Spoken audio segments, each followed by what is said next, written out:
নিষিদ্ধ ছাত্র সংগঠন কর্তৃক বাংলাদেশের ক্যাম্পাসগুলোতে দাসের রাজত্ব কায়েম করেছিল। আপনার মহান ঢাকা বিশ্ববিদ্যালয়ের আবু বকর, জগন্নাথ বিশ্ববিদ্যালয়, বিশ্বজিৎ সহ অসংখ্য ছাত্র জনতাকে হত্যা করেছিল। আমরা জুলাই গণবিপ্লবের মাধ্যমে আমরা মনে করেছিলাম ফ্যাসিবাদের পতন হয়েছে, কিন্তু আমরা এখনো ফ্যাসিবাদের পদধ্বনি শুনতে পাই।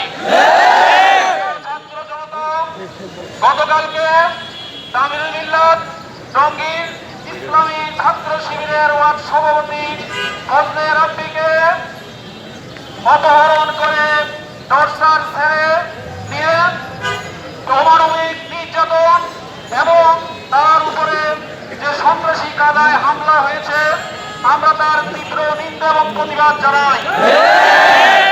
ছাত্র জনতা অবিলম্বে সন্ত্রাসীদেরকে যদি গ্রেপ্তার করা হয়, ইসলামী ছাত্র শিবির যে অগ্রযাত্রা চালিয়ে যাচ্ছে সন্ত্রাসীদের বিরুদ্ধে, ছাত্র শিবির দুর্বল কোনো আন্দোলন করে তুলবে।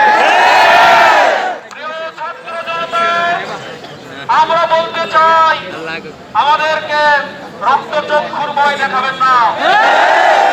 ছাত্র শিবির এক আল্লাহ ছাড়া পৃথিবীর কোন শক্তিকে ভয় করে না।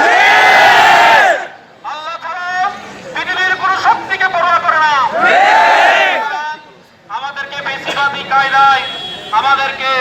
বেশিবাদী কায়দায় জুলুম নির্যাতন করবেন, আর যদি আমরা মনে করেন বসে থাকবো, সেই আশা ব্যর্থতায় পর্যবসিত হবে ইনশাআল্লাহ।